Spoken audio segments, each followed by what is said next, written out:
Hi guys, welcome back to our channel. இன்றைக்கி நம்ம இன்ட்ரெஸ்டிங்கான தாய் ட்ராமா தான் பார்க்க போகிறோம். ஸோ இதுதான் என்னோடய ஃபஸ்ட்டு வாய்ஸ் ஓவர் வீடியோ. மறக்காமல் எல்லோரும் எனக்கு சப்போர்ட் பண்ணுங்கள், சப்ஸ்கிரைப் பண்ணுங்கள், லைக்கப் பண்ணுங்கள். நீங்கள் லைக் பண்ணுறனால தான் வந்து நிறைய பேருக்கும் ரெக்கமெண்டும் ஆகும். ஸோ வாங்க நம்ம ட்ராமாக்குள்ளே போயிடலாம்.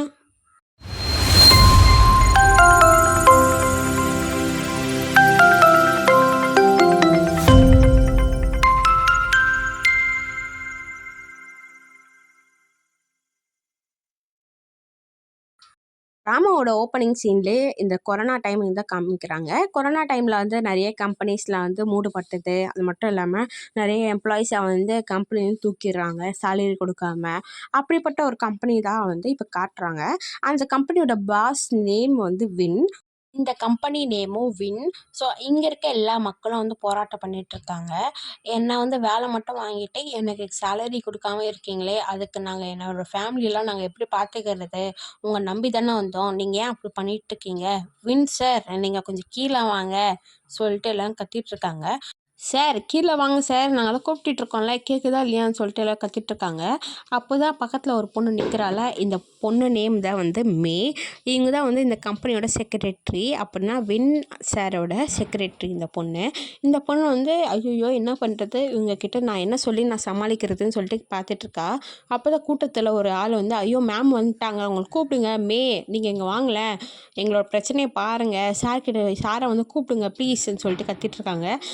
இருக்க நான் போய் பேசுகிறேன், நீங்கள் எதுக்கு இப்போ கத்திட்ருக்கேன் சொல்லி கேட்கும்போது, எங்களோட சேலரி கொடுக்காம பண்ணியிருந்தா நாங்கள் என்ன பண்ணுறதுன்னு சொல்லும்போது, உங்களோட நிலமை எனக்கு புரியுது, தயவு செஞ்சு எல்லோரும் அமைதியாக இருங்கன்னு சொல்லிட்டு மே சொல்லிகிட்டு இருக்கும்போது, தெரியாமல் அவள் கூட்டத்தில் கீழே விழும்போது ஒரு பொண்ணு வந்து பிடிக்கிறாள். இவளோட நேம் வந்து ரோஸ். இதுதான் நம்மளோட ட்ராமாவோட ஹீரோயின். இவள் வந்து மே பார்த்தா உங்களுக்கு எதுவும் ஆகலைல்ல, என்ன ஆச்சுங்க, எதுக்காக எல்லோரும் இங்கே நிற்கிறாங்க மே சொல்கிறாங்க. ரோஸ் எனக்கு என்ன சொல்கிறதுன்னு தெரியல, இங்கே வின் கம்பெனி வந்து ஃபினான்ஷியலாக வந்து ப்ராப்ளம்லாம் இருக்குது. ஸோ இங்கே எல்லாருக்கிட்ட சொன்னாலும் யாரும் புரிஞ்சிக்க மாட்டேன்றாங்க. வின் சார் வந்து எல்லாரையும் அமுச்சுட்டு மேலே வர சொல்லியிருக்காங்க. எனக்கு பயமாக இருக்குது ரோஸ், இவங்களை நான் எப்படி அனுப்புறதுன்னு தெரியலன்னு சொல்லும்போது, ரோஸும் கவலைப்படாதீங்க செக்ரட்டரி, நான் வந்து போய் பேசி பார்க்குறேன், எல்லாரையும் நான் வந்து அமுச்சிட்டு வரேன்னு சொல்லிட்டு இப்போ ரோஸும் எல்லாரும் தயவு செஞ்சு அமைதியாக இருங்க, இங்கே வின் சாருக்கு வந்து ஃபினான்ஷியலாக வந்து ப்ராப்ளம் இருக்குது. ஸோ உங்களுக்கு வந்து உங்களை வந்து வேலைக்கு எடுத்துப்பாங்க. ஆனால் அதுக்கு முன்னாடி வின் சார் வந்து எல்லா புது இன்வெஸ்டர்ஸ் எல்லாம் கூப்பிட்டு இங்கே ஃபினான்ஷியலாக ப்ராப்ளம் வந்து எல்லாம் சால்வ் பண்ணிவிட்டு அதுக்கப்புறமா உங்களை வந்து வேலைக்கு கூப்பிட்டுப்பாங்க. உங்களுக்கு வேலையை கூப்பிட்டும் போது அப்போது இந்த சேலரியும் அப்போ உங்களுக்கு கொடுப்பாங்க. அது மட்டும் இல்லாமல் உங்களை வெக்கேஷனுக்கும் அனுப்புவாங்க. அது மட்டும் இல்லாமல் உங்களுக்கான பசங்களுக்கான ஃபீஸ் கூட கொடுப்பாங்க வின் சாரு. ஸோ உங்களை யாரும் ஏமாற்ற மாட்டாங்க சொல்லும்போது, ஓகே நீங்கள் சொல்கிறதுனால நான் வந்து கேட்குறோம். ஸோ உங்களை நம்பி தான் நாங்கள் வந்து எல்லோரும் போகிறோம். எங்களோட சேலரி எங்களுக்கு வரலன்னா நாங்கள் போலீஸ் கம்ப்ளைண்ட் பண்ணிடுவோம் சொல்லிட்டு எல்லாரும் முடிவு பண்ணிவிட்டு, சரி எங்களுக்கு இந்த கம்பெனி எங்களை துரோகம் பண்ணாதுன்னு நினச்சி தான் நாங்கள் போகிறோம், அதுவும் மீறி துரோகம் பண்ணிச்சுன்னா நாங்கள் சும்மா இருக்க மாட்டோம் சொல்லும் போது, இந்த பக்கம் மே பார்த்து ஐயோ இவ என்ன புதுசாக ஏதோ சொல்கிறாளேன்னு சொல்லிட்டு இவ ஷாக்கில் பார்த்துட்ருக்கா. இந்த பக்கம் செக்ரட்டரியும் கூப்பிட்டு வந்து, அடியே நீ என்ன சொல்லிகிட்ருக்கன்னு உனக்கு தெரியுதா, நீ என்ன இஷ்டத்துக்கு வந்து ஏதோ சொல்லிகிட்ருக்கேன்னு சொல்லும் போது, ரோஸும் ஆமாம் இதெல்லாம் சொல்லலைன்னா இவங்க அப்புறம் ப்ரெஸ் மீடியாவில் கூப்பிட்டு வந்துடுவாங்க, அப்புறம் கம்பெனி நேம் என்ன ஆகுறது, சரி அதெல்லாம் விடு, நீ வெக்கேஷன் அனுப்புவாங்க, சேலரி கொடுப்பாங்க, உங்களுக்கு மறுபடியும் உங்களோட ஜாபும் கிடைக்கும்னு சொல்லிட்டு எக்கச்சக்கமாக நீ அள்ளி விடுறியே, இங்கே உனக்கே வேலை இல்லை, உன்னையே இங்கே ஃபயர் பண்ணிட்டாங்க, அது உனக்கு தெரியுமா, என்ன மேம் சொல்கிறீங்கன்னு சொல்லிட்டு ரோஸ் ஒரே ஷாக்கில் கேட்குறா. ஆமாம் நம்ம வின் சார் வந்து ஃபினான்ஷியலாக ப்ராப்ளம் இருக்கனால யாருக்கும் வேலை இல்லை, எல்லோரும் ஃபயர் பண்ணிட்டாங்கன்னு சொல்லிட்டு சொல்கிறா.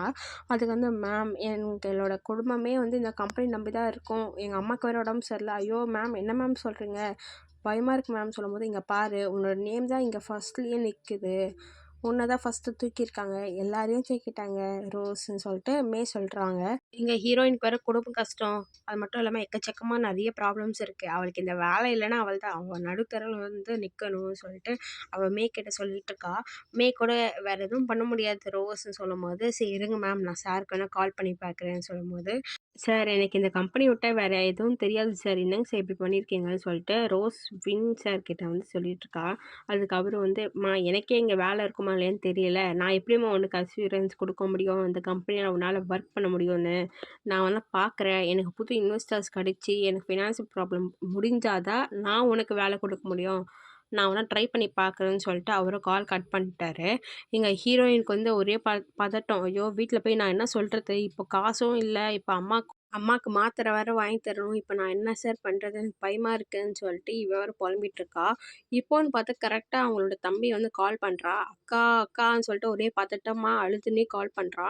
என்னப்பா ஆச்சு? ஏன் இது மாரி அழுவுறன்னு சொல்லிட்டு இவளும் கேட்கும்போது, அம்மாக்கு அம்மாக்குன்னு சொல்லிட்டு அவ ஒரே தேம்பிட்டு இருக்கா. அப்ப இவளும் கேட்குறா, என்னாச்சு? அம்மாவுக்கு என்ன ஆச்சுன்னு சொல்லும்போது, அம்மாவ நாங்க ஹாஸ்பிட்டல்ல அட்மிட் பண்ணியிருக்கோம்க்கா. அம்மா இன்னும் மயக்கம் போட்டு கீழ விழுந்துட்டாங்க. சீக்கிரமா வாங்கக்கான்னு சொல்லிட்டு இவளும் கத்திட்டு இருக்கான். சரி நான் வந்துடுறேன் பயப்படாதன்னு சொல்லிட்டு இவளும் ஹாஸ்பிட்டல் போய் பார்த்தா, அங்க டாக்டர்ஸ் எல்லாம் சொல்லிட்டு இருக்காங்க, "ஒண்ணும் இல்லம்மா யாரும் பயப்படாதீங்க. உங்க அம்மாக்கு இங்க சின்ன சர்ஜரி தான் பண்ணியிருக்கோம். உங்க அம்மாக்கு ஃபர்ஸ்ட் ஸ்டேஜ் ஆஃப் ஹார்ட் அட்டாக்ன்னு சொல்லிட்டு எல்லாம் சொல்லிட்டு இருக்காங்க." இவளுக்கு ஒரே மூச்சே நின்னுடுச்சு. என்ன டாக்டர்? ஐயையோன்னு சொல்லிட்டு இவளும் உட்காந்துட்டு இருக்கா. டாக்டரும் கரெக்ட்டா அப்பதான் ரூம்லேருந்து வெளில வந்து கூப்பிடுறாரு. "அம்மா உங்க பேரண்ட்ஸ்க்கு எதுவும் ஆகல. உங்க அம்மா சரியாயிட்டாங்க. உங்க அம்மாவுக்கு சின்ன ஹார்ட் அட்டாக் தான் வந்துச்சு. பட் இப்போ எந்த ப்ராப்ளமும் இல்ல. சரி பண்ணிட்டோம்னு" சொல்லும்போது, "ரொம்ப தேங்க்ஸ் டாக்டர். நீங்க இல்லன்னா நாங்க என்ன பண்ணியிருப்போம்னு தெரியலன்னு" சொல்லிட்டு இவங்களும் அழுதுட்டு இருக்காங்க. "பரவால்ல. அவங்க ரெஸ்ட் மட்டும் எடுக்கணும்னு" சொல்லும்போது, இவளும் ஓகே டாக்டர்ன்னு சொல்லிட்டு இருக்கா. அப்பதான் அவங்க தம்பி சொல்லிட்டு இருக்கா, "அக்கா இங்க நம்ம ஹாஸ்பிட்டல்ல ஃபீஸ் கட்டணும்க்கான்னு" சொல்லும்போது, "எவ்வளோடா இருக்கும்? எவ்வளோ ஆகுதுன்னு?" சொல்லி கேட்கும்போது, "அக்கா 30 லேக்ஸ்க்கான்னு" சொல்லும்போது, "ஏய் என்னடான்னு?" சொல்லிட்டு இவ ஷாக் ஆகி பார்க்குறா. "ஆமாக்கா 30 லேக்ஸ் கட்டணும்க்கான்னு" சொல்லும்போது, இவளும் புலம்பிட்டு இருக்கா. "டேய் இங்கேயும் நமக்கு கடன் இருக்கு. நெறைய இடத்துல கடன் இருக்குடா. 30 லேக்ஸ் இப்போ என் கையில கூட இல்லையேன்னு" சொல்லும்போது, "அக்கான்னு" சொல்லிட்டு இவளும் கத்திட்டு இருக்கான். அப்பதான் வந்து இவளோ பார்க்குறா. சரி வேற எதுவும் பண்ண முடியாது. வினி சார் கிட்ட தான் போய் கேட்கணும் சொல்லிட்டு இவளோ முடிவு பண்ணியிருக்கா. கரெக்ட்டா அவங்க அம்மாவ பார்க்கறதுக்காக உள்ள போறா. இவளும் மனசுல சொல்லிட்டு இருக்கா, "அம்மா உங்களுக்கு எதுவும் ஆகாது. நான் எப்பவுமே உங்க பக்கத்துலயே இருப்பேன்.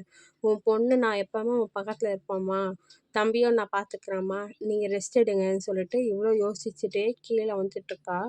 இவன் யோசிக்கிறான். இப்ப நம்ம காசுக்கு என்ன பண்றதுன்னு சொல்லிட்டு யோசிச்சுட்டே கீழ பார்க்கிங் ஏரியாவுக்கு வந்துட்டுருக்கா. அப்பதான் அவளோட வண்டிய பார்க்குறான். ஆன் பண்ணிட்டு இவளும் சரி ஓகே நம்ம போய் ஏறலாமேன்னு சொல்லிட்டு இவ நடந்து வந்துட்டுருக்கா. பக்கத்துல ஒருத்தன் உட்காந்துருக்கான்ல, அவன் மேல ஒருத்தன் சிக்னல் குடுத்ததுமே அவன் வந்து நம்ம ஹீரோயினோட காருக்குள்ள போய் ஏறி உட்காந்துட்டா. இவளுக்கு அது தெரியாது. பட் இவ வந்து உள்ள போய் உட்காந்து ஸ்டார்ட் பண்ணலாமேன்னு சொல்லிட்டு ஸ்டார்ட் பண்ணா, யாரோ உள்ள இருக்காங்களேன்னு சொல்லிட்டு இவளுக்கு தோணுது. இவ இப்டி திரும்பி பார்க்குறதுக்குள்ள ஒருத்தன் வந்து கழுத்துல கத்தி வச்சு மிரட்டுறான். "உன்கிட்ட இருக்க காசுலாம் என்கிட்ட குடு. இல்லன்னா நான் உன்ன கொலை பண்ணிருவேன்னு" சொல்லிட்டு இவன் மிரட்டிட்டு இருக்கான். இவளும் வந்து சரி, சரி என்ன விடு விடுன்னு சொல்லிட்டு இவ என்ன பண்றதுன்னு சொல்லி யோசிச்சுட்டு இருக்கும்போது, கரெக்ட்டா அவளோட சீட் வந்து பின்னாடி சாய்ற மாரி தான் சீட் இருக்கு அவங்க கார்ல. ஸோ அவளும் வந்து பின்னாடி சீட்ட சாய்ச்சு அவன அந்த பக்கம் தள்ளி விட்டு இவளும் குடுகுடுன்னு ஏஞ்சி வெளில வந்துட்டா. வெளில வந்துட்டுமே இவ வந்து எப்படியாவது தப்பிக்கணுமே சொல்லிட்டு இந்த பக்கம், அந்த பக்கம் ஹெல்ப் ஹெல்ப்ன்னு சொல்லி கத்திட்டு இருக்கா. இவன் பின்னாடி இருந்து கத்துறான். "நீ என்னதான் கத்துனாலும் இங்க யாரும் வரமாட்டாங்க. இரு நான் உன்ன உன்ன என்ன பண்றேன் மட்டும் பாருன்னு" சொல்லிட்டு அவன் புடிக்கிறான். கரெக்ட்டா யாரோ ஒருத்தன் வந்து இவர கரெக்ட்டா அப்ப யாரோ ஒருத்தவங்க வந்து இவளுக்கு ஹெல்ப் பண்ணிட்டாங்க. இவளும் "ப்ளீஸ் ஹெல்ப் மீன்னு" சொல்லிட்டு கத்திட்டு இருக்கா. "டேய் யார்றா நீ? ஒரு பொம்பள பொண்ணு மேல போய் கை வைக்கிறியா? அசிங்கமா இல்லன்னு" சொல்லிட்டு இவனும் கத்திட்டு இருக்கான். கரெக்ட்டா அந்த டைம்ல இவனும் வந்து எப்படியாச்சும் எஸ்கேப் ஆயிடலான்னு பார்த்தா, இவன் வந்து விடல. போட்டு நல்ல சரியான அடி அவனுக்கு. செம்மத்தியா அடிச்சுட்டு, இனிமேல் எந்த பொண்ணு மேல கை வைக்கக்கூடாதுன்னு சொல்லிட்டு செம்ம அடி. இவன் எப்படியாவது தப்பிச்சாலே போதும்னு சொல்லிட்டு ஓடிட்டு இருக்கான். கரெக்ட்டா மேல ஒருத்தன் சிக்னல் குடுத்தான் பார்த்தீங்களா? பார்க்கிங் ஏரியால. அவன் வந்து இவன தூக்கி போட்டு வண்டியில தூக்கி போட்டு அவன் போயிட்டுருக்கான். கரெக்ட்டா ஹீரோயினுக்கு ஹெல்ப் பண்ணாங்க பார்த்தீங்களா? அவன் வேற யாரும் இல்ல. நம்ம ட்ராமாவோட ஹீரோ தான். அவனும் வந்து ஹீரோயின் கிட்ட கேட்குறான், "உங்களுக்கு எதுவும் ஆகலல்ல? எந்த ப்ராப்ளமும் இல்ல. வாங்க ஹாஸ்பிட்டல் போலாம்ன்னு" சொல்லும்போது, "பரவால்ல எதுவும் இல்ல. உங்க கைக்கு தான் அடிபட்டுச்சு பாருங்கன்னு" சொல்லிட்டு அவகிட்ட இருக்க கர்ச்சீஃப் எடுத்துட்டு அவனுக்கு வந்து போட்டு விடுறா. ஓகே. எனக்கு எதுவும் ஆகலன்னு சொல்லிட்டு, ஓகேன்னு சொல்லிட்டு இவனும் கிளம்பலான்னு சொல்லி பார்க்கும்போது, அப்பதான் இவ வந்து பார்க்குறா, அவளுடைய காருக்குள்ள போய் உக்காந்துச்சு. சரி போலாமேன்னு சொல்லிட்டு கார் சாவி பார்த்தா, கார் சாவி இல்ல. அப்புறம் இவ என்ன தேடிட்டு இருக்கா கார் ஃபுல்லா. அப்போ ஹீரோ வந்து ஏதாச்சும் ப்ராப்ளமான்னு சொல்லிட்டு கேட்கும்போது, "சார் என்னோட கார் சாவி காணோம். கொஞ்சம் ஹெல்ப் பண்ண முடியுமான்னு?" சொல்லிட்டு இவளும் கேட்குறா. "சரி வாங்க மேம் நானும் ஹெல்ப் பண்றேன்னு" சொல்லிட்டு இவன் ஃபுல்லா தேடிட்டு இருக்கா. காருக்கு பின்னாடி, காருக்கு அந்த பக்கம்லாம் தேடிட்டு இருக்கும்போது, கரெக்ட்டா ஹீரோயின் பார்த்துட்டா, கார் கீழ தான் கார் சாவி இருக்குன்னு. ஹீரோவும் அந்த பக்கம் பார்த்துட்டான். சரி 2 பேருமே வந்து கார் சாவி எடுக்கலான்னு சொல்லிட்டு கீழ குனிஞ்சு எடுக்க போனா, கார் சாவி எடுக்கலாமேன்னு சொல்லிட்டு 2 பேருமே எடுக்க போனா, 2 பேரோட கையும் வந்து டச் ஆயிக்குது. அதுக்கப்புறமா என்ன பேக்ரவுண்ட் மியூசிக் தான். 2 பேருமே பார்த்துக்கிறாங்க. நம்ம ஹீரோயினுக்கு வந்து ஹீரோ மேல லைட்டா ஒரு மாரி ஃபீலிங்ஸ் வேற ஸ்டார்ட் ஆகுது. அதுக்குள்ள ஹீரோவே ஓகே இந்தாங்க நீங்க எடுத்துக்கோங்கன்னு சொல்லிட்டு அவங்ககிட்ட குடுத்துட்டு, ஹீரோவும் கிளம்பி வந்துட்டா. ஆனா அவ கார்ல வந்துட்டுருக்கும்போதே ஒரே ஹீரோட நெனப்பு தான். "அப்பா! எவ்ளோ அழகா இருந்தான்ல அந்த பையன்" சொல்லிட்டு இவளும் நெனச்சுட்டே கார் ஓட்டிட்டே வந்துட்டுருக்கா. இவ மார்னிங் எந்திரிச்சு கார வந்து வித்துர்லான்னு சொல்லிட்டு, இவ்வளோ கார் விக்கிற இடத்துக்கு வந்திருக்கா. இங்க பார்த்தா எல்லாரும், "என்னங்க மேம் நீங்க கார் விக்க போறீங்களான்னு?" கேட்கும்போது, "ஆமாங்க சார். எவ்வளோக்கு வரும்னு?" சொல்லிட்டு கேட்டா. ஒரு 1,00,000 என்ன சொல்றீங்க? 1,00,000லாம் இல்ல. அதிகமா வரும். இது எவ்வளோ பிராண்டட் தெரியுமான்னு சொல்லிட்டு இவ்வளோ சொல்லிட்டுருக்கா. மேம் நாங்க சொன்னதே அதுக்கு தான் மேம். வேணும்னா வாங்கிக்கோங்க. இல்லைன்னா போங்கன்னு சொல்லிட்டா. சரி குடுங்கன்னு சொல்லிட்டு இவ்வளோ காசு எடுத்துட்டு போய் அவங்க ஹாஸ்பிட்டல்ல போய் குடுத்துட்டா. மிச்ச காசு நான் வந்து சீக்கிரமா குடுத்துருவேன்னு சொல்லிட்டு இவ்வளோ ஆஃபீஸ் வந்து பார்த்தா. அ அவங்க வந்து கேட்குறாங்க, "என்னாச்சு ரோஸ் நீ என்ன ஆட்டோல வந்திருக்கன்னு?" கேட்குறா. "ஆமாங்க மேம். என்னோட கார வந்து நான் வித்துட்டேன். எங்க அம்மாவுக்கு உடம்பு சரியில்ல. ஹாஸ்பிட்டல்ல அட்மிட் பண்ணியிருக்கோம்ன்னு" சொன்னா. செக்யூரிட்டி கேட்குறா, "என்னாச்சு? எதுக்காக?" "மேம் அம்மாவுக்கு வந்து கொஞ்சம் ஹார்ட் அட்டாக்கு. அதனால தான் நாங்க வந்து ஹாஸ்பிட்டல் அட்மிட் பண்ணியிருக்கோம். எனக்கு வேற காசு வேணும். நான் என்ன பண்ணுறதுன்னு தெரியலன்னு" சொல்லிட்டு இவ கூகுள்ல தேடிட்டு இருக்கா. இந்த வட்டிக்கெல்லாம் குடுப்பாங்கல்ல காசு, அந்த மாரி இடத்த வந்து போய் அவ சர்ச் பண்ணிட்டு இருக்கா. கூட சொல்லிட்டு இருக்கா, "வேண்டாம் அதெல்லாம் ரொம்ப ரிஸ்க்கு ரோஸ். நீ கொஞ்சம் காசு மட்டும் ஒரு நாள் டிலே ஆனாலும், உன்ன வந்து சும்மா விட மாட்டாங்க. உன்ன சாவடிக்க கூட அவங்க யோசிக்க மாட்டாங்க. ரோஸ் வேண்டாம்னு" சொல்லிட்டு சொல்லிட்டு இருக்கா. வேற என்ன பண்றது? எங்க அம்மாக்கு காசு வேற கட்டி ஆகணும். எனக்கு நெறைய இடத்துல கடன் வேற இருக்குமே கேட்டுட்டு இருக்கா. அப்ப கரெக்ட்டா கூட சொல்றா, "உனக்கு வின் சார் வந்து நெறைய வாட்டி உனக்கு காசு குடுத்துருக்காங்க. அதுக்கேத்த மாரி நீ கரெக்ட்டாவும் நீ ரிட்டர்ன் பண்ணியிருக்க. சார் வந்து உன்ன நம்புவாரு. நீ போய் ஒரு வாட்டி போய் கேட்டு பாரு. சார் குடுக்காமலாம் எங்கேயும் போக மாட்டாங்க ரோஸ்ன்னு" சொல்லிட்டு சொல்லிட்டுருக்கா. அப்பயும் ரோஸ் வந்து யோசிச்சிருக்கா. மேம் இது மாரி சாருக்கு வந்து ஃபினான்ஷியல் ப்ராப்ளம் வேற இருக்கு. எனக்கு குடுப்பாங்களா?" சொல்லிட்டு இவ யோசிக்கிறா. நீ வேணா போய் ட்ரை பண்ணி பாரு. ட்ரை தானே பண்ண போறன்னு" சொல்லி சொல்றா. இவ்ளோ ரோஸ் வந்து யோசிச்சுட்டு இருக்கும்போது, அந்த பக்கம் பார்த்தா, ஒரு கல்யாணம் ஆயிடுச்சு போல. அவங்களோட வைஃப் நேம் வந்து மோனா. ஸோ அவங்களோட வீட்ல தான் வந்து வின்சாரும் தங்கிட்டுருக்காங்க. ஸோ அவங்களோட வைஃப் மோனாவோட அம்மாக்கு வந்து அவங்க ஹஸ்பண்ட் இல்ல. ஹஸ்பண்ட் வந்து சீட் பண்ணிட்டாங்கன்னு சொல்லிட்டு, இவங்க வந்து டிவோர்ஸ் பண்ணிட்டாங்க. ஸோ அவங்க ஹஸ்பண்ட் மூலமா வந்து ஒரு லாயர் தான் வந்து இவங்க இந்த அம்மா கிட்ட வந்து பேசிட்டு இருக்காங்க. மேம் இது மாரி உங்க ஹஸ்பண்ட் வந்து கொஞ்சம் சீரியஸான நிலைமையில இருக்காங்க. அவங்க இறந்து போக போறாங்க. ஸோ நீங்க இப்போ கொஞ்சம் வந்து பாருங்க. அவங்க தான் வந்து ரெக்வெஸ்ட் பண்ணி அனுப்பிச்சிருக்காங்க. என்னாலலாம் முடியாதுன்னு சொல்லிட்டு மோனாவோட அம்மா வந்து பேசிட்டு இருக்காங்க. மேம் ப்ளீஸ் மேம் அவங்க வந்து இப்போ இறந்து போற ஸ்டேஜ்ல தான் இருக்காங்க. லாஸ்ட் 1 மினிட் உங்கள வந்து பார்க்கணும்னு நினைக்கிறாங்க. இந்த கடைசி தருணத்தில நீங்க ஏன் மேம் இப்படி பண்ணிட்டு இருக்கீங்கன்னு சொல்லி பேசிட்டு இருக்காங்க. அவங்கள வந்து ஒத்துக்கிற மாரியே இல்ல. அப்பதான் அவங்களோட மருமக வின் வந்து சொல்லிட்டு இருக்கா. "அத்த ப்ளீஸ் அத்த அவங்க பாவம்ல. ப்ளீஸ் மோனாக்காகவாச்சும் போய் பாருங்கன்னு" சொல்லும்போது, மோனா வந்து கேட்குறா, "என்னது என்னோட அப்பா வந்து உயிரோட தான் இருக்காங்களாம்மான்னு?" சொல்லிட்டு இவளும் கேட்குறா. "ஆமா. உன்னோட அப்பா வந்து உயிரோட தான் இருக்கான். அவன் இருந்தா என்ன, செத்தா என்னன்னு" சொல்லிட்டு இவங்களும் பேசிட்டு இருக்காங்க. கரெக்ட்டா அவங்க லாயர் வந்து சொல்றாங்க, "மேம் இப்படிலாம் பேசாதீங்க மேம். அவங்க இறந்து போறாரு. இன்னும் 2 to 3 மந்த்ஸ்ல வந்து அவரு இறந்து போயிடுவாருன்னு" சொல்லிட்டு டாக்டர் சொல்லிட்டாங்க. மெடிக்கல் ப்ரூவ் ஆயிருக்கு மேம் சொல்லிட்டு இவங்க சொல்லிட்டு இருக்காங்க. அப்போ அவங்க ஒய்ஃப் கூட, "ஐயோ! என்னது இது? இவரு வேற இறந்து போறாரான்னு" சொல்லிட்டு யோசிச்சுட்டு இருக்கா. அப்பதான் மோனா கேட்குறா, "எங்க அப்பா எதுக்காக நீங்க டிவோர்ஸ் பண்ணீங்கன்னு?" சொல்லிட்டு இவள கேட்டுருக்கும்போது, அவங்க அம்மா சொல்றாங்க, "உங்க அப்பா பண்ணது பண்ண வேலையெல்லாம் கேட்டனா நீயே அப்புறம் நீ வந்து வெறுத்துருவ அவர. அதனால தான் நான் எதுவும் சொல்லல. அவர நான் ஏன் டிவோர்ஸ் பண்ண தானே கேட்டேன். அவரு வந்து செகண்ட் மேரேஜ் பண்ணிக்கினாரு. அதனால தான் நான் டிவோர்ஸ் பண்ணேன் மோனான்னு" சொல்லிட்டு அவங்க அம்மா சொல்லிட்டு இருக்காங்க. பையன் சொல்லிட்டு இருக்காங்க, "மேம் நீங்க சொன்னதெல்லாம் கரெக்ட்டு தான். ஆனா அவரு வந்து ஒரு ஒரு நாளும் உங்கள நெனச்சு தான் அவர் வந்து ரொம்ப வருத்தப்பட்டுட்டு இருக்காரு. இன்னும் அவரு ஒரு நாள் சிரிச்சு கூட யாரும் பார்த்தது இல்லன்னு" சொல்லிட்டு எல்லாரும் சொல்லிட்டு இருக்காங்க. "ப்ளீஸ் மேம் வந்து ஒரு நாள் வந்து பாருங்க மேம். அவரு இறந்து போறாரு மேம். என்னங்க மேம் நீங்க இப்படி பண்ணிட்டு இருக்கீங்கன்னு" சொல்லிட்டு லாயர் கத்திட்டு இருக்காங்க. "அவர என்னாலலாம் வந்து பார்க்க முடியாதுப்பா. நீ போய் சொல்லிடுன்னு" சொல்லிட்டு இந்த அம்மா சொல்லிட்டு இருக்காங்க. அவங்க பொண்ணும், அவங்க மருமகனும் சொல்றாங்க, "தயவு செஞ்சு எனக்காக ஒரே ஒரு வாட்டியாச்சும் வந்து பாருங்க. நீங்க வந்து பாருங்க. அவங்க பண்றது தப்பு தான். நீங்க அங்கேயே இருக்க வேண்டாம். நீங்க வந்து பார்த்துட்டு அதுக்கப்புறமா வந்துரலாம்ன்னு" சொல்லிட்டு அவங்க 2 பேருமே சமாளிக்கிறாங்க. அப்பதான் அவங்க அத்தையும் வந்து இவங்க 2 பேரோட தொல்லை தாங்க முடியாம, "சரி ஓகே. நான் வந்து பார்க்குறேன். ஆனா நான் வந்துருவேன் நானு. பார்த்த உடனே உடனே வந்துருவேன்னு" சொல்லிட்டு இவங்களும் வந்து சரின்னு சொல்லிட்டு எல்லாரும் இந்த லாயர் கூட ஒரு ஹேப்பியான மூமெண்ட்ல வந்து அவரு வீட்டுக்கு போறாரு. அதுக்கு முன்னாடி லாயர் வந்து எல்லார்கிட்டயும் சொல்லிட்டு போறாரு. மேம் இது மாரி உங்க ஹஸ்பண்ட் வந்து பல கோடியோட சொத்து மதிப்புள்ள இவரு ஓனர் இவரு. ஸோ இவர் வந்து கொஞ்சம் பார்த்து ஏதாச்சும் போங்க, இதுக்காகயாச்சும் வந்து பார்த்துட்டு போங்கன்னு சொல்லிட்டு அவர் சொல்லிட்டு இருக்காங்க. அப்போ இவங்க வந்து எனக்கு எந்த சொத்தும் கிட்டும் எனக்கு எதுவும் வேணாம், எனக்கு சொத்துக்காகயா வந்து பார்க்குறேன், சும்மா ஒரு பேச்சுக்கு வந்து பார்க்குறேன் நான் அவ்வளோதான் சொல்லிட்டு இவங்க சொல்லி முடிச்சுட்டு இவர் வெளியில் வராரு. அப்போ தான் வந்து இந்த வீட்டு மருமக வந்து கேட்குறான், என்னது சொத்து இருக்கா அவங்களுக்குன்னு சொல்லும்போது, ஆமாங்க சார், அவருக்கு வந்து பல கோடி சொத்து இருக்குது. ஸோ அவர் வந்து கொஞ்சம் பங்கு வந்து அவங்க பொண்ணுக்கு கொடுக்கணும்னு சொல்லிட்டு அவர் ஆசைப்படுறாரு. ஆனால் இதில் வந்து என்னதுன்னா, நான் சொல்லி தான் அவருக்கு தெரிஞ்சது அவங்களுக்கு வந்து ஒரு பொண்ணு இருக்குன்னு. இதுக்கு முன்னாடி எதுவும் சொல்லாமல் மறைச்சிருக்காங்க இந்த அம்மா, என்னாச்சுன்னு தெரியல, இவங்களுக்குள்ள நிறைய ப்ராப்ளம்ஸ் இருக்கு சார்ன்னு சொல்லிட்டு லாயர் சொல்கிறாரு.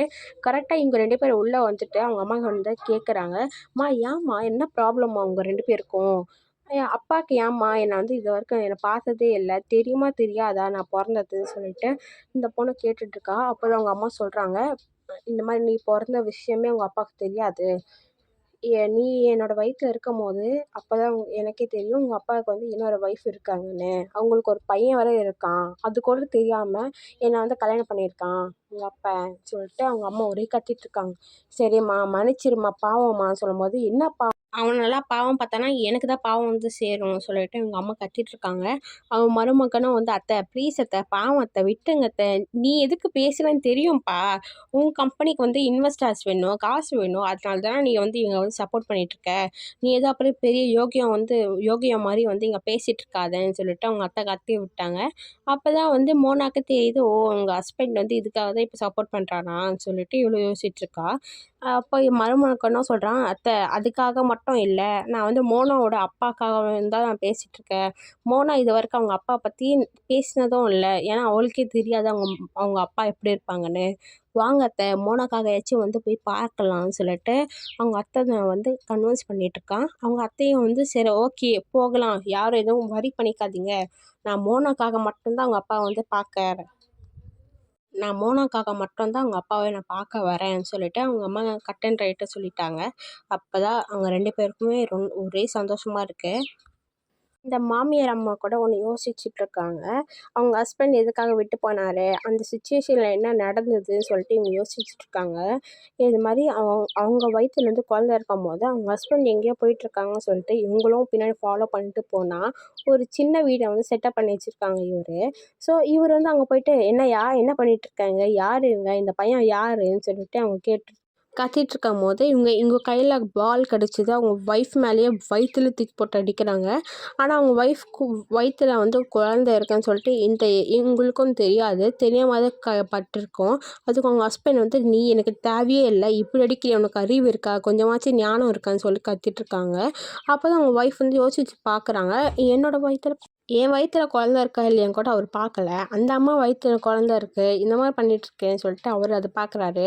இப்போ மோனாக்கு அவங்க அப்பா இல்லாத காரணம் வந்து அவன் மட்டும்தான் காரணம்னு சொல்லிட்டு அவங்க யோசிச்சுட்ருக்காங்க. இப்படி இந்த பக்கம் பார்த்தா நம்ம ஹீரோயின் வந்து நம்ம சார்கிட்ட பேசி பார்க்கலாமே சொல்லிட்டு அவர் ரெடி ஆகிட்டு சாரை பார்க்கலாம், மே கூட வந்து உன்னால் முடியும் மே, நீ பேசி பாரு, சார் கண்டிப்பாக கொடுப்பாருன்னு சொல்லிட்டு மேயை வந்து பூஸ்ட் பண்ணி விட்றா. இவ்வளோ ரோஸ் வந்து சரி ஓகே சாரை போய் பார்க்கலாமே சொல்லிட்டு அவங்க வீட்டுக்கு கிளம்பி போயிட்டுருக்கா. அந்த டைமுக்கு ஆஃபீஸ் போய் பார்க்கலாமே சார் இருப்பாருன்னு சொல்லிட்டு அவள் ஓடி போய் பார்த்தா, கரெக்டாக அவங்க ஆஃபீஸ்லேருந்து 3 பேருமே நடந்து கீழே வராங்க. மோனோட அம்மா, மோனோட ஹஸ்பண்ட், 3 பேருமே கீழே வந்து சரி ஓகே நம்ம வந்து அப்பா பார்க்க போகலாமே சொல்லிட்டு அவங்க ரெடி ஆகிட்டு கீழே வராங்க. கரெக்டாக அப்போ வந்து ரோஸ் வந்து, வணக்கம்மா, வணக்கம் மேடம், வணக்கம் சார்ன்னு சொல்லிட்டு எல்லாருக்கும் வணக்கம் போட்டு, சார் நான் உங்ககிட்ட கொஞ்சம் தனியாக பேசணும் சார், கொஞ்சம் ப்ளீஸ் சார்ன்னு சொல்லும்போது எல்லோரும் பார்க்குறாங்க. சரி ஓகே பேசிட்டு வாங்கன்னு சொல்லிட்டு மோனாவும் சொல்லிட்டு இவங்க 2 பேரும் போய், நாங்கள் போய் அம்மாவும் பொண்ணும் 2 பேருமே போய் ஃப்ரூட்ஸ் வாங்கிட்டு இருக்கோம், நீங்கள் வந்துருங்கன்னு சொல்லிட்டு அவங்க ஹஸ்பண்ட் கிட்ட சொல்லிட்டு இருக்காங்க. சரிம்மா நீங்கள் பார்த்து போயிட்டு வாங்க, நாங்கள் வந்து பேசிட்டு வந்துடுவோம்னு சொல்லிட்டு, என்னம்மா கூப்பிட்டுருந்தா, என்னம்மா காரியம், என்னம்மா விஷயம்னு சொல்லிட்டு இவரும் கேட்டுட்ருக்காரு. சார் இந்த மாதிரி எங்கள் அம்மா வந்து ஹாஸ்பிட்டல் அட்மிட் பண்ணியிருக்கோம், ஒரு 30 lakhs வேணும் சார், உங்களால் முடியுமா சொல்லிட்டு இவ்வளோ கேட்டிருக்கா. ப்ளீஸ் சார் நான் ரிட்டர்ன் பண்ணிடுறேன் சார், நான் சீக்கிரமாகவே ரிட்டர்ன் பண்ணிடுவேன் சார், ப்ளீஸ் சார் கொஞ்சம் உதவி பண்ணுங்கள் சார்ன்னு சொல்லிட்டு இவ்வளோ கேட்டுட்ருக்கா. சரிம்மா எவ்வளோ வேணும்னு சொல்லு, நான் உனக்கு ட்ரான்ஸ்ஃபர் பண்ணுறேன் சொல்லும்போது, அவர் வந்து ஒரே ஷாக்கில் பார்த்துட்டுருக்கா. பரவாயில்லையே சார் எனக்காக ஹெல்ப் பண்ணுறேன்னு சொல்லியிருக்காருன்னு சொல்லிட்டு, அவளும் ஃபோன் எடுத்து நீட்டுறா. சார் இதுதான் சார் நான் வந்து உங்களுக்கு வந்து யூபிஐ வேணா காமிக்கட்டுமா, ஜிபே காமிக்கட்டுமான்னு சொல்லும்போது, சரிம்மா ஏதோ ஒன்று காமி நான் உனக்கு சீக்கிரமாக ஸ்கேன் பண்ணுறேன், நான் வெளில போக வேண்டியதாக இருக்குன்னு சொல்லும்போது, இவ்வளோ தேங்க்யூ சார் நீங்கள் இல்லைன்னா நான் என்ன பண்ணியிருப்பேன்னு தெரியல, ரொம்ப ரொம்ப தேங்க்ஸ்ன்னு சொல்லிட்டு இவ்வளோ ஃபோன் எடுத்து ஸ்கேன் பண்ணிக்கிட்டே இருக்காங்க 2 பேரும். அமௌண்ட் வந்து ட்ரான்ஸ்ஃபர் ஆகிட்டே இருக்கு. அந்த டைமில் வந்து இந்த பக்கம் இந்த மாமியார் அம்மா வந்து காமிக்கிறாங்க. இந்த பக்கம் பார்த்தீங்கன்னா மோனாவை வந்து காட்டுறாங்க. இவ்வளோ வந்து அவங்க அம்மா கிட்ட சரி இதை காட்டலாமே, இந்த ஃப்ரூட்ஸ் பிடிக்குமா இல்லையா கேட்டு பார்க்கலாமே சொல்லிட்டு இவ்வளோ கிராஸ் பண்ணிகிட்ருக்கா. அப்போ கரெக்டாக கிராஸ் பண்ணும்போது ஒரு கார் வந்தது பார்த்தா, சரி ஓகே கார் பின்னாடி தானே போக போகுதுன்னு சொல்லிட்டு இவ்வளோ வந்து நிற்கிறான். கரெக்டாக அவங்க அம்மா பார்த்து கார் வந்து இடிக்க போகிறாங்கன்னு சொல்லிட்டு அவங்க பொண்ணை தள்ளி விட்டு அவங்க பொண்ணை உயிர் காப்பாற்றிட்டு இங்கே வந்து இறந்து போகிறாங்க அந்த ஸ்பாட்லேயே. அவங்க பொண்ணுக்கு ஒன்றுமே தெரியல. அவள் கீழே விழுந்ததுல மயக்க போட்டு விழுந்துட்டா. இந்த பக்கம் 2 பேரும் அமௌண்ட் ட்ரான்ஸ்ஃபர் பண்ணிகிட்ருக்காங்க இவங்க 2 பேரும். கரெக்டாக வின் வந்து இந்த சமயத்தை பார்த்துட்டு அவளுக்கு அமௌண்ட் எதுவும் ட்ரான்ஸ்ஃபர் பண்ணாமல் இவங்களுக்கு பார்க்குறதுக்காக வந்து இவர் ஓடி வந்து பார்த்துட்ருக்காரு. அத்தை என்னாச்சு அத்தை அத்தை அத்தைன்னு சொல்லிட்டு இவரும் அழுதுன்னே இருக்காங்க. ஐயோ மோனா ஏந்திரி இங்கே பார் மோனா மோனான்னு சொல்லிட்டு அவரும் கத்திட்ருக்காரு. அப்போ அந்த பொண்ணும் ஏஞ்சி வந்து பார்த்தா அம்மா என்னாச்சும்மான்னு சொல்லிட்டு இவ்வளோ அழுதுட்ருக்கா. கரெக்டாக நம்ம ஹீரோயின் வந்து ஆம்புலன்ஸுக்கு கால் பண்ணி எல்லோரையும் ஏற்றி விட்டு ஹாஸ்பிட்டலில் போய் பார்த்தா டாக்டர் எல்லோரும் சொல்கிறாங்க, சாரி அவங்கள வந்து காப்பாற்ற முடியல, அவங்கள இன்னும் கொஞ்சம் சீக்கிரமாக கூப்பிட்டு வந்திருந்தா கூட பரவாயில்ல, பட் பிரெயினில் வந்து ரத்தம் கட்டி அவங்க வந்து இறந்து போயிட்டாங்க சார்னு சொல்லிட்டு டாக்டர் சொல்லிகிட்ருக்காங்க. மோனானால தாங்கவே முடியல. ஐயோ அம்மா போயிட்டாங்களேன்னு சொல்லிட்டு வின் மேலே சாஞ்சு ஒரே அழுதுட்டுருக்கா. வின்னு கூட கவலைப்படாதம்மா எனக்கும் வருத்தமாக தான் இருக்குதுன்னு சொல்லிட்டு அவரும் நல்ல வருத்தம் போல் இவர் வந்து ஆறுதல் கொடுத்துட்ருக்காங்க. அப்படியே நம்மளோட ரோஸும் 2 பேரும் வந்து ரொம்ப சோகத்தில் முழுகிட்டாங்க. லாயர் வந்து அவங்களோட அப்பா வீட்டில் கால் பண்ணி சொல்லியிருக்காங்க, இது மாதிரி உங்களோட பெரியம்மா வந்து வராங்க சொல்லிட்டு எல்லாருக்கிட்டும் சொல்லிட்டுருக்காங்க. அப்போ கரெக்டாக அவங்க வீட்டில் இருக்க ஒரு குட்டி பொண்ணு அவங்க ஹீரோவுக்கு கால் பண்ணிட்டு, அண்ணன் பெரியம்மா வர்றாங்களா அண்ணன் சீக்கிரமாக வாங்க, பெரியம்மா வந்து வரப்போகிறாங்க நம்ம வீட்டுக்கு வாங்க வாங்க சொல்லிட்டுருக்காங்க. அப்போ தான் நம்மளுக்கு தெரியுது இந்த மோனோட அப்பாவுக்கு பிறந்த பையன் தான் வந்து நம்ம ஹீரோட தங்கச்சி நேம் வேதா. ஸோ இவளுக்கு வந்து யூடியூப்பில் வந்து நிறைய வீடியோஸ் போடுறது ரொம்ப பிடிக்கும். விலாக் எடுத்து போடுவா, ஷார்ட்ஸ் போடுவா, டெய்லி குக்கிங் வீடியோஸ் எல்லாம் நிறைய போடுவா. ஸோ அந்த மாதிரி போட்டுட்ருப்பா. அவங்க வீட்டில் வந்து எல்லோரும் இன்றைக்கி தான் வந்து எல்லாம் சிரித்து பேசி பார்த்துட்ருக்காங்க. லாயரை வந்து கூப்பிட்டு வந்து லஞ்சுக்கு வந்து உட்கார வச்சு சாப்பிட்டுருக்காங்க. ஸோ எல்லோரும் சந்தோஷமாக இன்றைக்கி உட்காந்து சாப்பிட்டுருக்காங்க. அதிசயமாக இன்றைக்கி பார்த்தா அவங்களோட அப்பா கூட இன்றைக்கி சிரித்து பேசி எல்லாருக்கிட்ட ஜாலியாக உட்காந்து சாப்பிடுங்க நல்லா சாப்பிடுங்க அப்போ தான் வந்து நம்மளால நல்லா பேச முடியும் சொல்லிட்டு இவர் வந்து ஏதோ நிறைய மோட்டிவேஷனாக கொடுத்து பேசிகிட்ருக்காரு. அப்போ பார்த்தா நம்ம ஹீரோ வந்து அவங்க தங்கச்சிக்கிட்ட பார்த்தியாவே தான் நம்ம அப்பாவுக்கு பெரியம்மா வராங்க அந்த குஷியில் வந்து உட்காந்து எப்படிலாம் பேசிகிட்ருக்காங்க பார்த்தியா, இத்தனை நாள் நம்ம பேசினாலும் பேச மாட்டார், எனக்கு பெரியம்மா வராங்கன்னா எவ்வளோ ஜாலியாக உட்காந்து பேசிகிட்ருக்காங்கன்னு சொல்லிட்டு அவரும் வந்து கிண்டல் பண்ணிகிட்ருக்காங்க. அவங்க அப்பா வந்து டேய் சும்மா இருறா சாப்பிட்றா ஏன்டா இப்படிலாம் கிண்டல் பண்ணுற உங்கள் அப்பாவைன்னு சொல்லிட்டு அவரும் பேசிகிட்ருக்காங்க. கரெக்டாக இந்த பக்கம் பார்த்தா நைட் ஆயிடுச்சு.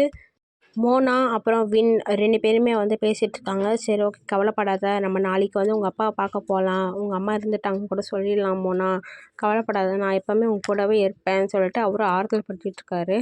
தேங்க்ஸ்ங்க நீங்கள் இல்லைன்னா நான் என்ன இருப்பேன்னு தெரியலன்னு சொல்லிட்டு அவங்களும் வந்து மண்டை பிடிச்சிட்ருக்காங்க. ஏதோ மண்டை ஒரு மாதிரி வலிக்குது போல், தலையை பிடிச்சிட்டு அப்புறம் உட்காந்துட்ருக்காங்க. அவங்க ஹஸ்பண்ட் கேட்டுட்ருக்காரு, என்னம்மா ஆச்சு உனக்கு தலை வலிக்குதான்னு சொல்லிட்டு கேட்கும்போது, ஆமாங்க நான் கொஞ்சம் போய் ஃப்ரெஷ்ஷப் ஆகிட்டு வரேன், அதுக்கப்புறம் நான் செட் ஆகிடுவேன்னு சொல்லிட்டு இவ்வளோ வாஷ்ரூம்க்கு வந்து சரி தண்ணி குடிக்கலாம்னு சொல்லிட்டு அவள் கிளாஸ் எடுத்து தண்ணி குடிக்க வரா. கரெக்டாக பிளட்டெல்லாம் ஊற்றுது, எங்கேருந்து ஊற்றுதுன்னு சொல்லிட்டு பார்த்துட்ருக்கா. மூக்குலேருந்து கரெக்டாக பிளட்டெல்லாம் சொட்ட ஊற்றுது. இவளுக்கு என்ன பண்ணுறதுன்னு தெரியல. ஆன்னு சொல்லிட்டு கத்திட்டே கீழே அப்படியே விழுந்துட்டா. கரெக்டாக அவங்க ஹஸ்பண்டு கூட இதை கேட்டு சவுண்டு கேட்டு இந்த சவுண்டை கேட்டு நம்ம வின்னு கூட வந்து பார்க்குறாங்க. என்னம்மா ஆச்சு, ஐயோ மோனா என்னாச்சு உனக்குன்னு சொல்லிட்டு இவர்கிட்ட வந்து பார்த்தா மோனா கீழே விழுந்திருக்கா. அதை பார்த்து வின்னு கூட ஐயோ ஏந்திரின்னு சொல்லிட்டு இவரும் டச் பண்ணி பார்த்தா நம்ம மோனா வந்து உயிரோடு இல்லை, அவள் இறந்து போயிட்டா. இவனுக்கு என்ன பண்ணுறதுன்னு தெரியல, ஒரு நிமிஷம் அப்படியே ஸ்டன் ஆகி போய் நிற்கிறா. மோனா சொல்லிட்டு இவரு கத்திட்ருக்க ஒரே அழை அவர். ஐயோ மோனா ஏந்திரி மோனான்னு சொல்லிட்டு இவரும் வந்து சிபிஆர்லாம் பண்ணி பார்க்குறாரு. ஆனால் அப்பயும் அவர் ஏஞ்சிக்கல. அப்புறம் அவனுக்கு என்ன பண்ணுறதுன்னு தெரியாமல் அவன் உட்காந்து அழுதுட்ருக்கான். கரெக்டாக அவனுக்கு வந்து மே வந்து கால் பண்ணிகிட்ருக்கா. என்னாச்சு சார், எல்லாமே ஓகே தானே, மே எப்படி இருக்கான், நீங்கள் எப்படி இருக்கீங்கன்னு சொல்லிட்டு நம்ம மே வந்து கால் பண்ணி கேட்டுட்ருக்கா.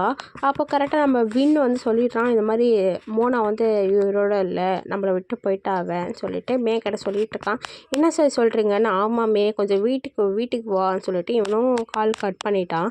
கரெக்டாக அப்போன்னு பார்த்தா அவனோட வால்பேப்பரில் இந்த மாதிரி மோனா ஃபோட்டோ, அப்புறமா எங்கள் ஆஃபீஸ் ஸ்டாஃப் எல்லாருமே ஃபோட்டோஸ் எல்லாம் கொலாஜ் பண்ணி ஒரு ஃபோட்டோவாக வந்து அவன் வச்சுருக்கான் ஃபோனில். ஸோ அதில் வந்து அவன் ஜூம் பண்ணி பார்க்குறான் நம்ம மோனாவை. பார்க்கும்போது பக்கத்தில் கரெக்டாக இப்போ ரோஸ் கூட இருந்தா. 2 பேருமே மேட்ச் பண்ணி பார்க்கும்போது 2 பேரும் ஒரே மாதிரி இருக்காங்க. ஒரே மாதிரி ஹேரும், ஒரே மாதிரி ஃபேஸ், அந்த ரவுண்ட் ஃபேஸும் ஒரே மாதிரி இருக்கும். ஸோ இவனை ஏதோ யோசிச்சுட்டு இருக்கான். கரெக்டாக அப்போ வந்து நம்ம மே கூட வீட்டுக்கு வந்து, சார் என்ன சார் ஆச்சு, மேம்க்கு என்ன ஆச்சு, என்ன சொல்கிறீங்க நீங்கள், எனக்கு ஒன்றும் புரியலன்னு சொல்லிட்டு இவன் கத்திட்ருக்கான். ஆமாம், பாஸ் என்ன சொல்கிறான்னா மே கிட்ட, நீங்கள் வந்து ரோஸை கூப்பிடுங்க வீட்டுக்கு, நம்ம பேசலாம். என்ன சார், எதுக்காக சார்ன்னு சொல்லிட்டு கேட்டுட்ருக்கா. நீங்கள் கூப்பிடுங்க நம்ம பேசலாம்னு சொல்லிட்டு நம்ம மேயை வந்து நம்ம ரோஸ் கால் பண்ணிவிட்டு, கொஞ்சம் எமர்ஜென்சி, கொஞ்சம் சீக்கிரமாக வீட்டுக்கு வர முடியுமா, எங்கே உங்கள் வீட்டுக்கு மேம்னு சொல்லிட்டு இவ கேட்குறா. இல்லை, நம்மளோட பாஸோட வீட்டுக்கு கொஞ்சம் சீக்கிரமாக வாங்க, எமர்ஜென்சின்னு சொல்லிட்டு இவ சொல்லிகிட்ருக்கா. இவ்வளோ டாக்ஸி பிடிச்சிட்டு சீக்கிரமாக வீட்டுக்கு வந்துட்டா. இவ்வளோ கால் பண்ணுறா, மேம் என்ன மேம் கதவு மூடி இருக்குன்னு சொல்லும்போது, நீ கதவு திறந்துட்டு உள்ளே வா, நீ வான்னு சொல்லிட்டு கூப்பிட்றா. சரி இவ்வளோ உள்ளே வந்து பார்த்தா சார் மேம் சொல்லிட்டு இவ்வளோ கூப்பிட்டுட்ருக்கா. மிஸ் மே எங்கே இருக்கீங்கன்னு சொல்லிட்டு இவ்வளோ கத்திட்ருக்கா. யாரும் எதுவுமே பதில் சொல்லல. சரி ஓகே, நம்ம மேலே வேணால் ஏறி போய் பெட்ரூம் வேணால் போய் பார்க்கலான்னு சொல்லிட்டு இவ்வளோ மேலே ஏறி வந்து பார்க்குறா. மிஸ் மே, சார் எங்கே இருக்கீங்க நீங்கள் சொல்லிட்டு கேட்குறா. கரெக்டாக அவள் பெட்ரூம்குள்ளே வந்தப்போ பார்த்தா இவர் உக்காந்துட்ருக்காரு. சார் என்னங்க சார், கூப்பிட்டீங்களாமே, மேம் வந்து சொல்லியிருக்காங்கன்னு சொல்லும்போது, ஆமாம் ரோஸ், ஆமாம் உள்ளே வாங்கன்னு சொல்லிட்டு இவள் கூப்பிட்றாங்க. அப்போ இவ்வளோ உள்ளே வந்து பார்த்தா, மிஸ் மே நீங்களும் இங்கே தான் இருக்கீங்களா, சொல்லுங்கள் என்னாச்சு, என்ன கூப்பிட்டுருக்கீங்க. ஆமாம் மேம் எதுக்கு இங்கே படுத்துட்ருக்காங்க, ஏன் மோனா மேம்க்கு என்ன ஆச்சு, ஏதோ உடம்பு சரியில்லையான்னு சொல்லிட்டு கேட்கும்போது வேறு எதுவுமே பேசல, எல்லாரும் அமைதியாக இருக்காங்க. இவன் வந்து கிட்ட போய் நம்ம மோனாவை வந்து டச் பண்ணி பார்க்கலாமேன்னு சொல்லிட்டு கிட்ட போகும்போது பாஸ் பின்னாடி நின்றுட்டு, இல்லை ரோஸ் அவள் இறந்து போயிட்டான்னு சொல்லும்போது, என்ன சார் சொல்கிறீங்கன்னு சொல்லிட்டு இவ்வளோ ஷாக்காகி பார்க்குறா. ஆமாம் ரோஸ், அவள் இறந்து போயிட்டா, அவளுக்கு பிரெயினில் ரத்தம் கட்டி இருக்கு, அவள் லைட்டாக அடிபட்டிருக்குல்ல, அது எதுவும் பெருசாக எடுத்துக்காமல் விட்டுட்டா, ஸோ அவள் இறந்து போயிட்டா, பிளட் வந்து இறந்து போயிட்டா அவன்னு சொல்லிட்டு இவன் ரொம்ப வருத்தப்பட்டு சொல்லிட்டு இருக்கான். செக்யூரிட்டி கூட, ஆமாம் ரோஸ், ஸோ சாருக்கு வந்து கொஞ்சம் ஹெல்ப் பண்ணு ரோஸ், நீ தான் கொஞ்சம் ஹெல்ப் பண்ணணும். என்ன சார் ஹெல்ப்புன்னு சொல்லிட்டு இவ்வளோ கேட்குறா. இந்த மாதிரி நாளைக்கு வந்து நாங்கள் மாமனார் வீட்டுக்கு நாங்கள் போக போகிறோம். ஸோ அவருக்கு தெரியாது மோனா இறந்து போயிட்டான்னு சொல்லிட்டு தெரியாது இன்னும். ஸோ நாங்கள் அது சொல்ல போகிறது இல்லை. சொன்னால் எங்களுக்கு வந்து ஃபினான்ஷியல் ப்ராப்ளமுக்கு சால்வ் கிடைக்காது. ஸோ நீ தான் வந்து மோனா மாதிரி ஆக்ட் பண்ணு ரோஸ்ன்னு சொல்லும்போது அவள் ஷாக்காகி பார்க்குறா. சார் என்ன சார் சொல்கிறீங்க, எனக்கு அவங்க பற்றி எதுவும் தெரியாது, நான் எப்படி அவங்க மாதிரி ஆக்ட் பண்ண முடியும், உங்கள் ஒய்ஃப் மாதிரின்னு சொல்லிட்டு இவ்வளோ கேட்குறா. ப்ளீஸ் ரோஸ், உன்னால் மட்டும்தான் முடியும், நீ லைட்டாக அவள் மாதிரி தான் இருக்க, உன்னோட ஹேர் கலர், உன்னோட ஃபேஸ், உன்னோட ஸ்ட்ரக்சரில் அவள் மாதிரி தான் இருக்கும்னு சொல்லிட்டு இவன் ஏதோ வர்ணிச்சு மாதிரி பேசிகிட்டு இருக்கான். அவன் ஷாக் ஆகி பார்க்குற, அதுவும் ரொம்ப பயப்படுறா இவன், நான் எப்படி போய் இது மாதிரி ஆக்ட் பண்ண முடியும்னு சொல்லிட்டு. அப்போ தான் அவன் சொல்கிறான், இந்த மாதிரி உனக்கும் வந்து உங்கள் அம்மாவோட ஹாஸ்பிட்டல் பில்லு வந்து கட்டணும் என்கிட்ட சொல்லியிருக்கல, நான் உனக்கு ஹெல்ப் பண்ணுற ரோஸ்ன்னு சொல்லிட்டு நம்ம பாஸ் வந்து சொல்லிட்டுருக்காரு. அதுக்கு வந்து ஹீரோயின் வந்து, சார் இதில் ரொம்ப கஷ்டம், என்னாலலாம் இப்படிலாம் ஆக்ட் பண்ண முடியாது, நான் ஆக்ட் பண்ணாலும் எல்லோரும் கண்டுபிடிச்சிடுவாங்க சார், ஏன் சார் இப்போ பண்ணிகிட்ருக்கீங்கன்னு சொல்லிட்டு இவ்வளோ அந்த சீரியஸான நேரத்தில் வந்து இவள் காமெடி பண்ணிகிட்ருக்கா. அப்போ தான் வந்து இவர் சொல்லிட்டுருக்காரு, இல்லை ரோஸ், நீ வந்து இந்த மாதிரி என் கூட வந்து 1 வீக் மட்டும் இந்த மாதிரி வந்து ஆக்ட் பண்ணனா நான் உனக்கு 30 lakhs கொடுத்துட்றேன், ஆன் தி ஸ்பாட் உனக்கு காசு கொடுத்துட்றேன், பட் நீ எனக்கு வந்து ரிட்டன் பே பண்ண வேண்டாம்னு சொல்லிட்டு இருக்காங்க.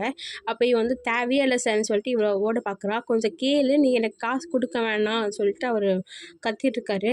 இவ்வளோ வந்து நின்று கேட்குறா, என்ன சார் சொல்கிறீங்க, காசு கொடுக்க வேணாமான்னு சொல்லிட்டு கேட்கும்போது, ஆமாம் நான் உனக்கு பே பண்ணுறேன், ஆனால் நீ எனக்கு ரிட்டன் காசு தர வேணாம், ப்ளீஸ் இந்த ஹெல்ப் மட்டும் பண்ணு போதும், 1 வீக் தானே ப்ளீஸ் ரோஸ்ன்னு சொல்லிட்டு இவன் கேட்டுட்ருக்கான். அவன் வந்து எதுவுமே சொல்லாமல் அமைதியாக நிற்கிறான். நான் வேணா யோசித்து பார்க்குறேன் சார்ன்னு சொல்லும்போது, யோசித்து நல்ல முடிவாக வந்து என்கிட்ட சொல்லுன்னு சொல்லிட்டு அவரும் அனுப்புகிறாரு. நம்ம ரோஸ்க்கு வந்து ஒரு டவுட் வருது, சார் ஒரு வேளை நான் வந்து ஆக்ட் பண்ணும்போது அவங்க கண்டுபிடிச்சிட்டு நான் வந்து இந்த மாதிரி மோனா இல்லைன்னு சொல்லிட்டு கண்டுபிடிச்சிட்டாங்கன்னா பின்னாடி எனக்கு பிரச்சனை வராதான்னு சொல்லிட்டு இவ கேட்குறா. அட ஏமா நீ வேற, அவருக்கு இன்னும் தெரியாது, இந்த மாதிரி அவருக்கு ஒரு பொண்ணு இருக்குன்னே தெரியாது அவருக்கு, இந்த மாதிரி லாயர் போய் சொன்னாதான் தெரியும் அவருக்கு பொண்ணு இருக்குன்னு, நீ வந்து நின்னா அவர் என்ன நினச்சிப்பாருனா நீ தான் மோனான்னு சொல்லிட்டு அவர் நினைப்பாரு. ரோஸ் நீ பயப்படாத, அவர்னால நடக்க முடியாது, அவர் வீல் சேரில் தான் வருவார், அவர் படுத்த படுக்கையில் தான் இருக்காராம், அவருக்கு உடம்பு சரியில்லைன்னு சொல்லிட்டு இவரு சொல்கிறாரு. ஸோ அவர்னால நிறைய கொஷின்ஸ் கேட்க முடியாது, அதனால் எந்த கவலைப்படாதுன்னு சும்மா போய் அங்கே போய் உட்காந்து வர வேண்டியதா ரோஸ்ன்னு சொல்லிட்டு அவர் சொல்கிறாரு. அது மட்டும் இல்லாமல் ரோஸ், நான் உனக்கு அன்றைக்கி நான் உனக்கு 30 lakhs பண்ணியிருக்கேன், நான் உனக்கு ஹெல்ப் பண்ணியிருக்கேன், உனக்கு எப்போல்லாம் வேணுமோ அப்போல்லாம் நான் ஹெல்ப் பண்ணியிருக்கேன், ப்ளீஸ் எனக்காக இந்த ஒரு வாட்டி எனக்கு ஹெல்ப் பண்ணு ரோஸ்ன்னு சொல்லிட்டு அவர் சொல்கிறாரு. அப்போ கரெக்டாக வந்து பின்னாடி வந்து சொல்லிட்டு இருக்கா, ரோஸ் உனக்கு நிறைய இடத்துல கடன் இருக்குது, அதெல்லாம் நீ வந்து கட்டி ஆகணும், ஸோ கொஞ்சம் யோசிச்சு பாரு, சார் உனக்கு நிறைய இடத்துல வந்து நிறைய வாட்டி உனக்கு ஹெல்ப் பண்ணியிருக்காங்க, நீ கேட்கும் போதெல்லாம் காசு கொடுத்துருக்காரு, சாருக்காக ஒரு வாட்டி நீ ஹெல்ப் பண்ண மாட்டியான்னு சொல்லிட்டு சொல்லிட்டு இருக்கா. அதுக்கு ரோஸ் வந்து யோசிக்கிறா, வேறு எதுவும் பேசல, சைலண்ட்டாக இருக்கா.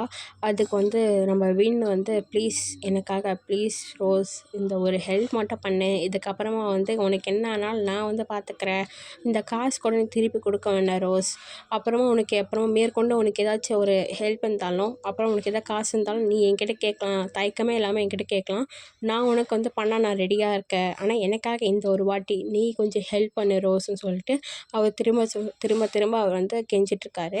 அதுக்கு நம்ம ரோஸ் வந்து சரி ஓகே சார், உங்களுக்காக நான் பண்ணுறேன், இந்த ஒரு ஹெல்ப் மட்டும்தான், இந்த ஒரு வாட்டி மட்டும்தான், அதுவும் 1 வீக் தான் சார் நீங்கள் சொல்லியிருக்கீங்க, ஓகே நான் வரேன்னு சொல்லிட்டு அவர் சொல்கிறாரு. 2 பேருமே ஓகே தேங்க்ஸ்ன்னு சொல்லிட்டு 2 பேரும் கொஞ்சம் நிம்மதியாக இருக்காங்க. இதோட நம்ம வந்து ஃபஸ்ட் எபிசோட் முடிஞ்சிச்சு. And bye guys, love you all. இந்த மறக்காமல் நம்ம சேனல் வந்து சப்ஸ்கிரைப் பண்ணுங்கள், லைக் பண்ணுங்கள். அண்ட் இந்த வீடியோ எப்படி இருந்துச்சுன்னு சொல்லிட்டு மறக்காமல் எல்லோரும் கமெண்ட் செக்ஷனில் கமெண்ட் பண்ணிடுங்க. This is my first video. நான் ஏதாவது தப்பாக பேசியிருந்தா இல்லைனா கொஞ்சம் கரெக்ஷன்ஸ் இருந்தால் எல்லோரும் கொஞ்சம் சஜஸ்ட் பண்ணுங்கள். நான் அதை வந்து மாற்றிக்க வந்து நான் கொஞ்சம் முயற்சி பண்ணுறேன். அது மட்டும் இல்லாமல் இந்த வீடியோ உங்களுக்கு பிடிச்சிதா மறக்காமல் உங்கள் ஃப்ரெண்ட்ஸ்க்கு ஷேர் பண்ணுங்கள். Bye guys.